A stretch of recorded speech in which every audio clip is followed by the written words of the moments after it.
Dr. Alan Mendoza, it's a pleasure to have you on Lessons for Life. You are a British political analyst as well as media commentator, and you are somebody that is really having a big influence in the community here in Britain. We want to share some great stories, some great ideas to our listeners. So welcome to Lessons for Life. Thank you, Rabbi Tawil. A pleasure to be here, of course. Thank you. Tell us a little bit about your upbringing, a little bit about the upbringing and what led you into this sphere of work that you're doing currently. Well, of course, it's a total accident how you end up in your sort of profession, but we'll come to that later. The upbringing, though, is interesting because it has a relevance to what I do in different ways. So, if we look at it slightly from a change perspective, I grew up in the 1980s, 1990s in London, and as you can tell by my family name, it's an old Sephardic family in the UK. So I was always conscious from a very early age that we had been here a long time, very long time for British, sort of Jews in that way, not so long maybe for, for other people, but it meant that we had a different perspective because we could trace our family back to the early 18th century. Wow. Which is interesting. We've actually got a family tree, which previously was Spain, Portugal? In Spain. So interesting, the family came clearly as crypto Jews straight from Spain to London. They didn't go via Amsterdam, which many Jews did, but they came straight here because the community had been re-established, and obviously those ties were there, and presumably they had to sort of re-go whatever just to understand what was happening again. But they settled as with many others, and it's amazing to think that for 200 years essentially Jews lived secretly in Spain under the Inquisition. How they lived, God only knows. But they lived there and maintained their tradition somehow. And when the opportunity existed to re-emerge, they re-emerged, which is a fascinating story in itself. In London. Now, the next bit is to know about my family history, which is important, is that we've got some very interesting relatives. The first famous sporting Jew in the world, okay, and there aren't that many, let's be realistic, but the first famous one was a boxer called Daniel Mendoza, of course, late 18th century, champion of England and Ireland. But it's interesting because he was essentially, I suppose, the first Jew in the UK who came to public prominence in anything other than the literary sense. Obviously, you'd have Shylock. That's not a good example. But Daniel Mendoza, or Mendoza the Jew, as he was known, gave a different impression, a noble Jew fighting in the ring. And he brought science to boxing, which is interesting as well. Was he a winner? He was a winner. He won the championship. He was at one point friends with the Prince of Wales. Unfortunately, it didn't end well for him. He ended up in a debtor's prison. But that's slightly different. But for a while, he had boxing gyms. It was quite... He's related to you as in your ancestor? He's an ancestor. He's a great uncle. So he's one along. We're from the next branch down. But you can get the sense the family is large, and other interesting family members who are connected. Peter Sellers, the actor. So he's got a Mendoza link. And interestingly, Rufus Isaacs, who was the Marquess of Reading, and the only Jewish Viceroy of India, a Jewish Foreign Secretary, Attorney General, Ambassador to the USA, has also got a Mendoza link. So it's but these are all very disparate on the family. So we grew up with this idea of obviously having been well settled in Britain. Britain was our home, is our home. We'd always been part of it. We had risen within society, been part of it, and done that. And the other part of that is my mother actually comes from Finland. Came from Finland, and I was actually a convert to Judaism. Oh, wow. So a slightly different approach in there. But I think that set the tone because my father's family hadn't been particularly religious in any way. But when my mother converted, it sort of struck something in my father, I think, and we actually grew up in what might be termed a modern Orthodox environment in that sort of way. And so we were very engaged with the Spanish-Portuguese synagogue in Wembley, where we grew up. And that sort of formed the basis for going forward, immersion in the community. So I was very involved at a very young age in a community, in a historic community that my family had great roots in as well. And that sort of, kind of set the scene for my sort of background involvement. And then, when you looked at, I went to sort of to Cambridge to study things. I did a PhD. And it was very interesting at that point to work out what I would do next. And I dabbled in publishing for a bit. But actually what interested me were ideas. And what I really wanted to do was to see, was there a way that you could marry this background of sort of involvement in Britain with a values base as well about what your family believed in and other things, and how could you tie that into a broader perspective? Is it difficult being Jewish and coming from a Jewish perspective, but at the same time being patriotic in the country that you live, Britain? How does that work? So you mentioned you've got a great history, a great Jewish history, and something which really people are envious of. This family has come from Spain under the radar for 200 years. That meant that they actually kept their Judaism for 200 years, and it wasn't an easy time to keep Judaism at all. And then they popped up in England. Mendoza is a very big family. It's doing very well. And they kept Jewish. And not only that, you have grown up with the desire to give back to society, but also to stand up proudly for your Jewish values. Give us a little bit about that.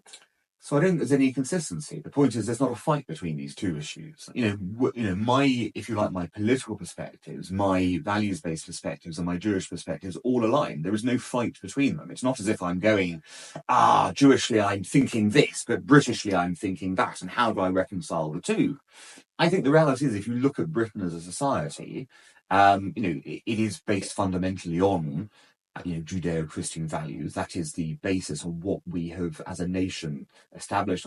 It's what made Britain great. Mhm. An understanding of that and sort of the connectivity to the past, and taking those law codes, taking those moral ideas, transforming them into modern day societies. I think you have a very good example, and in much of the West, the same is true as well. But Britain, I think, has been a particularly good example because it hasn't been aggressive about it. The British way has always been, we get along with each other, we, have a certain sense of this or that, but we don't tend to ram it down your throat, because that's not how it works. And so, just as with, you don't want necessarily religion rammed down your throat, that's not something you want.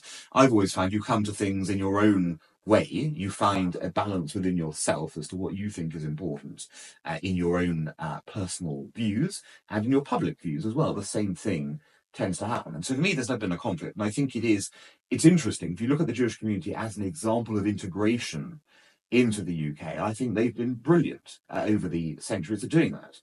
Jews came with the idea, look, we're not looking to convert Britain to Judaism. That's not going to happen here. We're not looking to carve out special dispensations or in that way. We want to get on with everyone else and be part of it. Yes, we'll have our own distinct sort of religious identity, but we're going to be proud Britons. We're going to serve in the army. We're going to, sort of work in the professions. We're going to, help in medical in the hospitals. We're going to do what everyone else does. We'll just do it with a Jewish head on rather than a different way. But the whole point is, I think that's essential. That's a very important idea to get out to the society, to understand how well Jews have actually integrated into society over here, and how well they're contributing, of course, and benefiting, and how grateful they are for the country that we live in. Exactly. I mean, Rabbi Abraham Levy, who was the long-term leader of our community, had a great saying. He said, Britain has been good to the Jews, but the Jews have been good to Britain as well.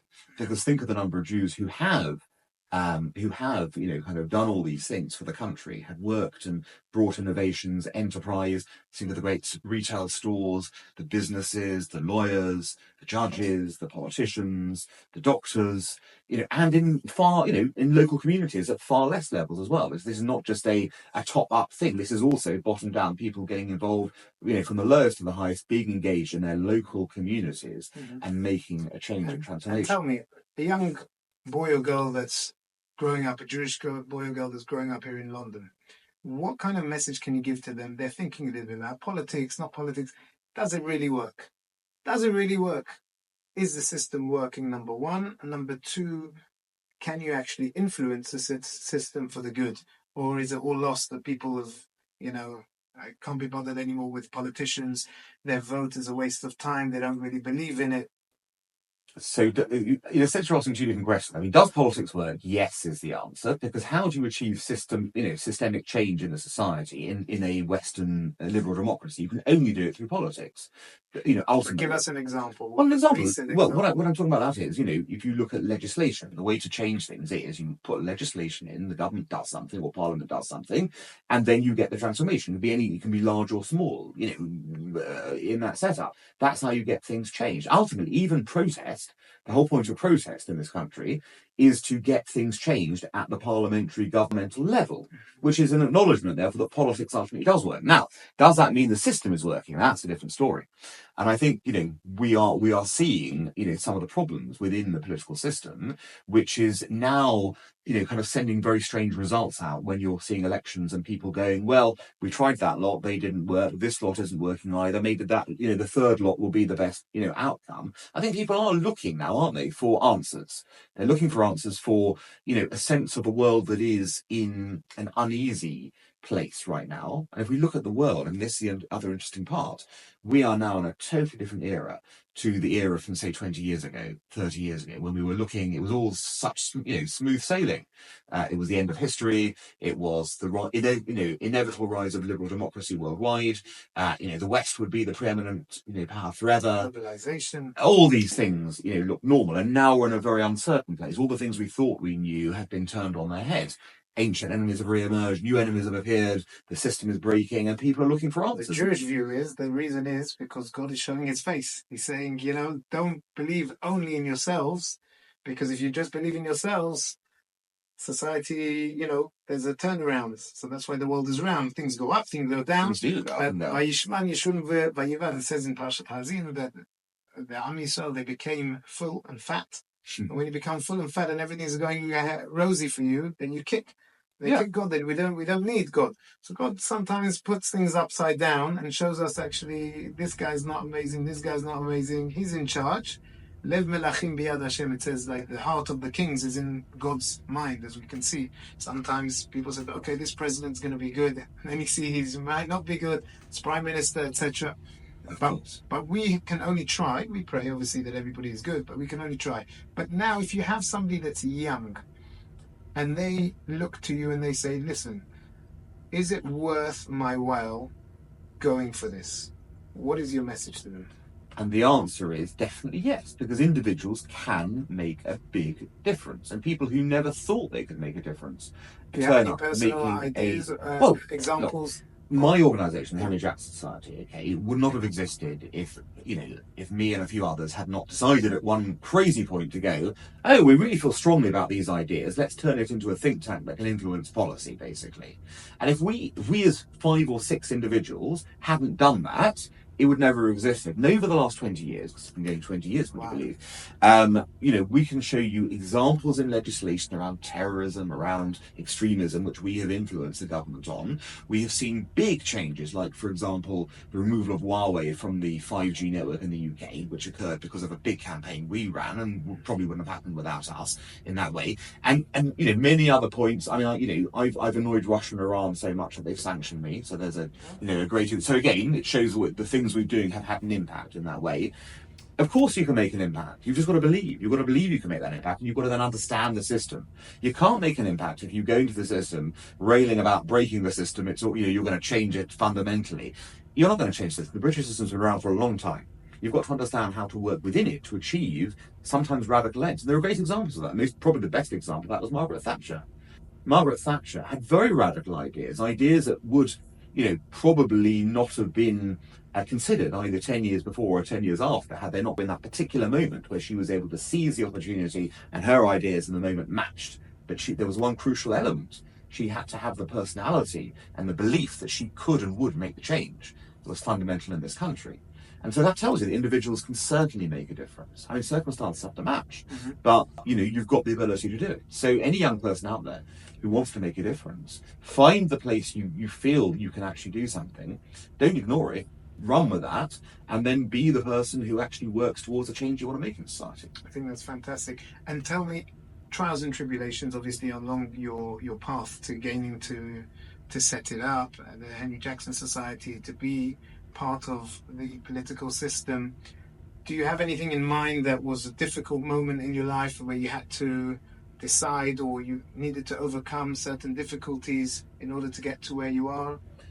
Well, I mean, the joke is that normally think tanks are started by a group of rich people who come together to do things. Well, here a group of poor people came together to start something. So Depends on. Of course, but I'm talking about resource-wise. No, this is a very good point. But in terms of, and clearly we were rich in ideas because 20 years later we have survived. So this is a whole bunch prospered. So that is, important. But look, the reality was, at numerous points in a small business's life, and this is relevant not simply to a think tank, but to any organisation, you are touch and go on whether you're actually going to be able to make it the next day with the door still open, essentially. So, there are points when you've gone, wow, well, this is an interesting moment, or we're facing, financial oblivion here, or this donor didn't, sort of come through with that, or. And how do you react at that moment? To be calm. The first, keep calm and carry on, because the worst thing you can do is lose your head, okay? And then you've got to just, you need to be thoughtful, think about the mission, think about it. Again, it's down to belief. If you really think that what you're doing is valuable and worthwhile, you will find people, or the plan will be there, the people will come to you, and you will have that moment. And that, I think, is the other thing. Don't ever lose confidence in your beliefs and ideas. If you know they're the right ones, stick with them. And then if it's meant to be, and normally it's meant to be, then it will happen. And sometimes in most unusual ways. You'll be somewhere. It could be that I walk out here, I bump into someone in the street, he drops his card, I realise he's a great, sort of person to meet, and we go from there. It's that random. Follow the next Lessons for Life podcast to find out whether they actually happened. Well, exactly. Yeah. But this of course comes down to the great question: is life random or is it planned? And here's your, God is everywhere. Exactly. And of course, God is giving us He's opening us the doors. Something very interesting when it comes to the Torah perspective. They ask in the rabbis which is the most prominent pasuk in the Torah. So one rabbi says it's Shema Yisrael, Hashem Elokeinu Hashem Echad. One of the rabbis comes up with something very interesting. He says Olat Haboker. It's a pasuk that talks about the daily sacrifice, and all the rabbis are, why is that the most important? And the idea is what you just mentioned. If you're consistent, every day there was a sacrifice in the morning and in the afternoon, there was a constant sacrifice in the temple. If you're consistent, you will succeed.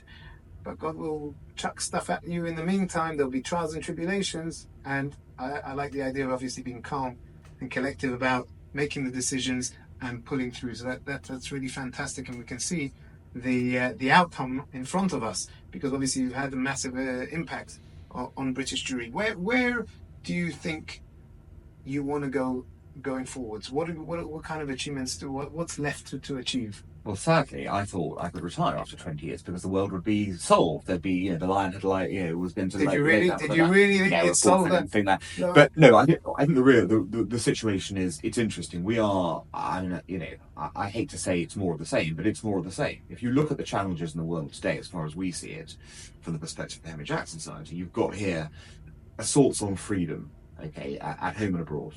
Abroad, you have, countries like Russia, China, Iran, who threaten freedom and who are doing their best to extinguish it. They have terrorist, obviously, entities attached to them who are doing the same things. These are people who are directly threatening the free world. These are, and therefore our way of life in that sense as well. And domestically, we have seen, have we not, in the last few years, a tremendous threat to freedom here. Freedom of speech, extremism, radicalization, terrorism, the sort of, rampant wokery that makes, thought crimes more important, it would seem, than real crimes in this sort of setup. But that's not the basis of, what the West is. That's not the basis of what, sort of Jewish law is either. It's not based on sort of, cracking down on these things. I've always felt that, and I know it can be argued both ways, but I've always felt that actually there's tremendous freedom embodied in the Jewish experience. And after all, we have a whole festival, Pesach, that is, of course, dedicated to freedom, the idea of freedom and the importance of it, and what it means to be free. Now, freedom has responsibilities as well. It's not simply we're going to go out and do what we want thing. There are responsibilities around that. We know that through the mitzvot and things like that. But it's Sfirat Omer. You get free in Pesach, but you're right. There's another 50 days. In order. It's linked to Shavuot. Correct. Of that's course. Real freedom. There's freedom, physical freedom, and then there's mental freedom. And there's mental freedom. Torah. But as a society here, are we now sacrificing freedom? Is that the case? I think we probably are. And so the question, therefore, is, it's about pushing back on that. And the real question is, if we look back on, or look forward, I should say, to the next, say, 25, 30 years, are our futures going to be better or worse than our past? That's the question. Do you see us here in Britain in the next 25 years? Because a lot of young people are leaving. A lot of the wealthy people have already left. A lot of businesses are moving out.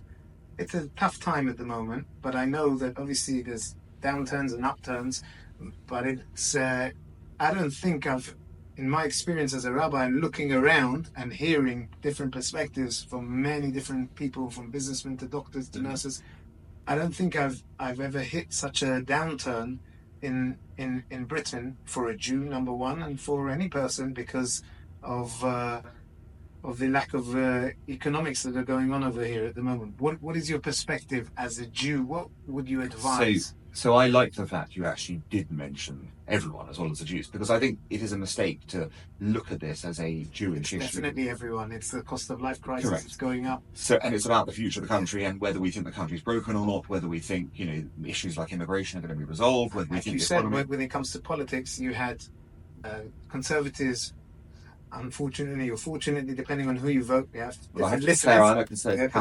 We're speaking to everyone, obviously. Yes. Conservatives lost the election big time. Yeah. Labour took over, and already within a short period of time, it looks like reform is coming, and people don't know who to choose, what to choose, and the reason is nobody's happy.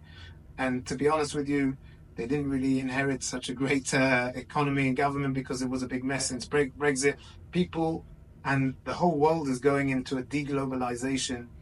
So people are unhappy. The question is, is Britain going to pull up their socks? Yeah. Is this a place you'd like to live in 20, 25 years? Because if you were in Dubai right now, it's a place that you would like to live in 5 years, 10 years, because they've got tax incentives, they're building, they've got innovation. Saudi Arabia are coming up with all this innovation. Trump is going to visit all these places. There's a whole big thing over there. But Britain, what do we have to sell? What do we have to gain being over here? Well, we have plenty to sell as a country in that way. But the key to it is, and I think there is an element for Jews, which is antisemitism, the rise of antisemitism, or the return of it, however you want to look at it. That is a question that obviously, Jews feel particularly. But I will say this, it is also a symptom for the whole country to be concerned about. If Britain it becomes an anti-Semitic place, I can assure you, it will not simply be the Jews who are the victims in this. I wouldn't say that Britain has become an anti-Semitic place. I would say anti-Semitism has increased in Britain, absolutely. But has Britain become an anti-Semitic place? Absolutely not. And I would say this because it is very dangerous to just go on what you see on social media and what you see on, in your snatched conversations in your neighbourhoods. But the problem is, because so many people are constantly on social media, 5 hours on your phone, 7 hours, look at the phone, and it's constantly popping up.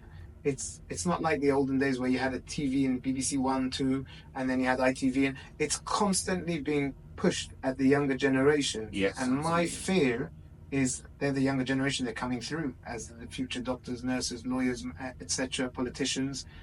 That is influencing them. That is probably the biggest influencer in the generation. And that's what's happening on a constant basis. So how are we preparing ourselves 5 years, 10 years down the road for the next generation, which is going to come through on a constant basis, being hit by anti-Semitic, and the comments that people write for these posts that are put on there are even worse, and they get liked by thousands of people. Well, we have an example of Kanye West, who has more Twitter followers or whatever it is, Instagram followers than there are Jews in the world, and you can see the problem. Look, but again, it's not just about the Jews, okay? We have to just, make this important point. I can guarantee you that an anti-Semite is going to have a whole set of other views that are going to be anti-British or anti-other minorities in Britain or whatever it might be in this way that makes it a fundamentally un-British creed.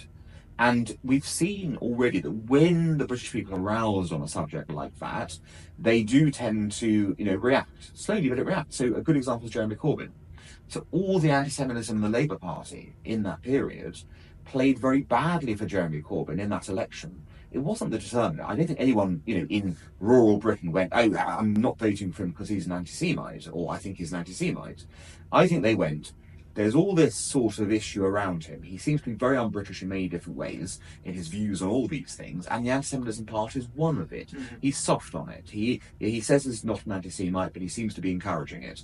So we don't like that. It's part of a broad milieu. So the real question we're asking is, will Britain pull out of the funk? Not will, say British Jews per se do that. And that answer is, we don't know. That's a reality. So here's the interesting bit. Why don't we know? Well, we don't know if any of the political parties are going to be able to pull us out of there. Who's the leader? Who's going to be the Margaret Thatcher of this era? Who's going to say, I'm going... People forget now because we're too young. But people in the 1970s thought Britain was fundamentally finished. There were strikes every which way. There was a 3-day energy situation. You had to have blackouts in Britain. The country was bankrupt and had to go to the IMF for a loan. Okay, things that you wouldn't, we think economics are bad now, nothing compared to then in that way. And yet, within 10 years, Britain was booming again. Why? Because someone came forth with ideas and turned the country around. So it's in the balance. But we know the world is always in the balance as well. One good deed can tip the balance. So from that perspective, we have to say the same thing in terms of politics. One idea, one person saying, I'm going to do something different, can tip the balance the right way. So what the most important thing to do is not to leave and go, it's done, it's finished. It's to go, no, you know what? Until it's over, I'm going to fight. I'm going to fight because I may be the difference in that battle. I'm going to be the person who's going to turn it round one step of the way and restore this country to the position it can certainly be at, which is a very powerful country with great views domestically, internationally, and which can still make a difference there. This is very, very, very fundamental words, I think, and a great idea for all our viewers to and listeners to understand over here. It's incredible. We must always believe that there is a future, and for the younger generations coming through, to encourage them to participate in society and to come through. What kind of Jewish historical values, when you look in the Torah, when you look, obviously you grew up, with the ideas of the Torah and Judaism, is there anything that's given you inspiration from within the Torah that has propelled you to where you are, or that has enabled you to overcome certain situations? Well, it's interesting because you don't know, in a sense, what is embedded within your consciousness, as it were, from the very fact that that you believe and that you're part of this whole tradition. I've never gone at one particular moment. I recall the case of Moshe here, or it was this sort of moment. It's about time that you do. But It's no, about time you do. this is interesting. But what's interesting is you can easily find analogies and look at things in that sort of way. So, for example, this is not my example, but I'm going to give you examples. So, Donald Trump, right? You're going to go, where's he going with this? So, Donald Trump, okay, you can argue that Donald Trump is like Aharon HaKohen. Why? Okay, because one of the things that Donald Trump is clearly motivated by is the idea of peace. Okay, and what do they say about Aharon? Ohev Shalom, Rodef Shalom, and he loved peace and he chased it, exactly. So is Donald Trump actually chasing peace with all the things he's doing? Is that what? Because he loves this idea and this concept. But this is my point. The point is that a lot of the behaviors you see in politicians in the West are grounded in those ideas of the Torah, because it has become part of our society and part of our understanding to go through that. So, you can start detangling all the trends and go, actually, I can see what this person was doing or that person was doing. It is minded by this idea or by that idea. So the reality is, if we stay true to the ideals of our Western civilization, which are, again, largely Judeo-Christian ones, then you're intertwining at every given moment. And you have the confidence to look at your history, to look at the belief systems that inspired our societies and to go, they've been right for 5,000 years, they're still going to be right in 5,000 years' time.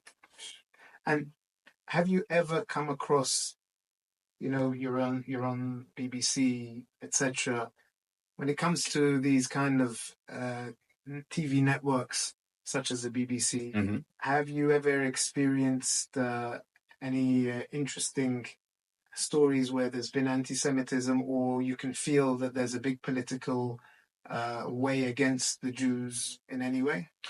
So, what do you mean in terms of the way the stories are constructed, or things like that? Well, I think they've been the questions that are asked of you, pointing you in a certain direction in order to corner you and finish you off, kind of thing, rather than being apolitical.